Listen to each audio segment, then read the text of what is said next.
Malamnya ada buat apa ya? Malamnya aku baca buku nih. Terus buku terpenting yang kita banyak mabuk sih bang. Karena so bisa botol ya. Bang kamu yang minum terus nih, dulu kita baca buku lah.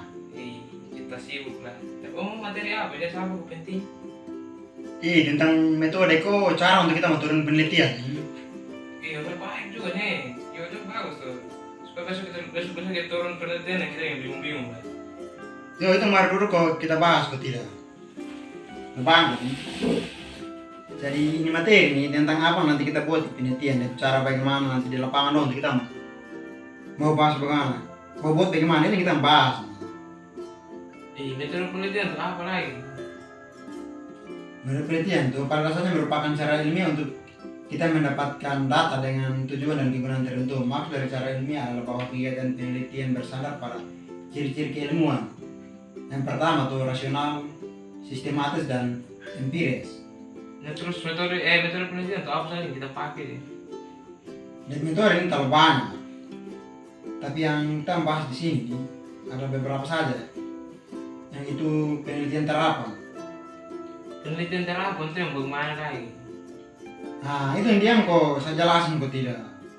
Jadi penelitian terapan itu adalah metodologi yang digunakan untuk memecahkan masalah praktis dunia modern, baik masalah praktis dari individu atau kelompok, atau dengan kata lain penelitian terapan yang merupakan dirancang untuk menjawab pertanyaan spesifik yang bertujuan memecahkan masalah praktis, bukan untuk memperoleh pengetahuan demi pengetahuan. Selain itu perbedaan antara penelitian terapan dan penelitian lain. Dan di sini itu ada beberapa perbedaan dari penelitian terapan. Yang pertama tuh perbedaan tujuan. Tujuan studi terapan terkait erat dengan solusi masalah spesifik, sedangkan tujuan studi fundamental lain berkaitan dengan penciptaan pengetahuan baru atau perluasan pengetahuan saat ini tanpa memperhatikan penerapan. Yang kedua tuh perbedaan dalam konteks.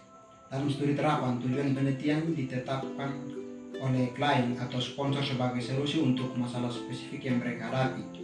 Sedangkan studi fundamental di sisi lain biasanya dimulai sendiri untuk memperluas tingkat pengetahuan di bidang-bidang tertentu.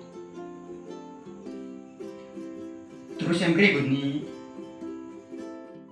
perbedaan metode, yaitu validitas penelitian merupakan poin penting untuk ditangani dalam semua jenis studi. Namun demikian studi terapan biasanya lebih mementingkan validitas eksternal, sedangkan validitas internal dapat ditetapkan sebagai titik perhatian utama bagi para peneliti fundamental. Terus yang berikut nih itu macam-macam penelitian terapan. Ada beberapa bagian juga. Yang pertama tuh penelitian evaluasi, yaitu penelitian yang memiliki tujuan untuk melakukan penilaian pada setiap tahapan yang dilakukan dalam penelitian, dimulai dari perencanaan, pelaksanaan hingga hasil. Yang berikut tuh penelitian aksi, yaitu penelitian yang fokusnya pada tindakan sosial. Tujuannya ialah untuk mengembangkan kehidupan dan kondisi dari para subjek penelitian. Yang ketiga, itu berbicara tentang mengenai penilaian akan dampak sosial, yaitu membahas mengenai konsekuensi apa yang kira-kira akan muncul dari pembuatan rencana dan pilihan dari beberapa alternatif kebijakan yang dilakukan oleh orang-orang. Terus yang berikutnya itu berbicara tentang ciri-ciri penelitian terapan. Penelitian terapan merupakan kegiatan ilmiah yang dilakukan untuk menemukan kebenaran objektif. Yang kedua tuh penelitian terapan membutuhkan penggunaan metode yang tepat atau relevan. Yang ketiga tuh penelitian terapan perlu menggunakan teori-teori dan pengalaman yang bersifat terpakai. Yang keempat, data yang terkumpul harus lengkap dan objektif.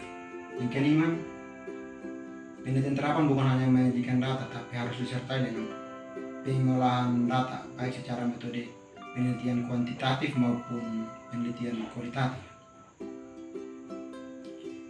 Yang berikut nih, itu tuh cara menuliskan penelitian terapan. Itu terdapat beberapa bagian. Di sini nih ada 5 macam. Yang pertama tuh mengklarifikasi atau memperjelas fokus penelitian Anda atau kita begitu soal kita turun penelitian.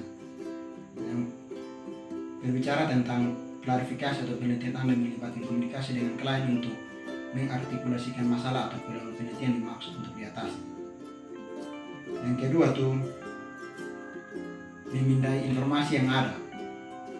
Setelah Anda mengetahui masalah dan tujuan yang diharapkan akan dicapai oleh penelitian Anda, sekarang saatnya untuk tinjauan pendahuluan atau informasi yang ada untuk mengungkapkan apa yang diketahui tentang kasus ini dan informasi baru apa yang dibutuhkan. Pada langkah ini Anda diharapkan untuk belajar sebanyak mungkin tentang masalah dan tujuan penelitian dalam waktu singkat.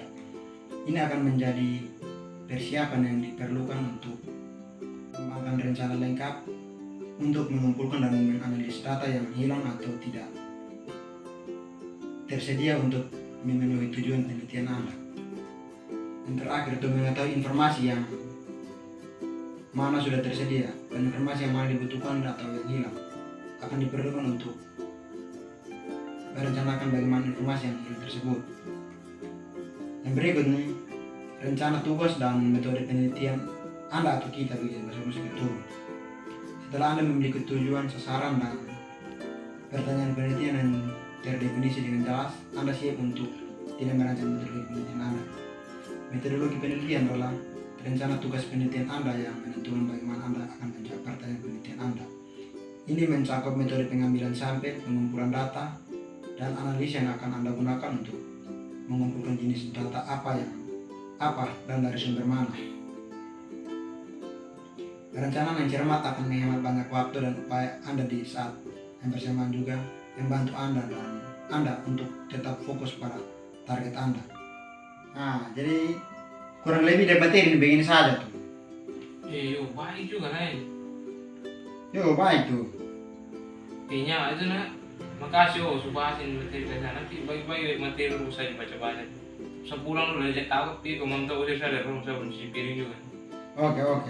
Yo, nanti kita bahas ya. Yo, makasih yo. Siap.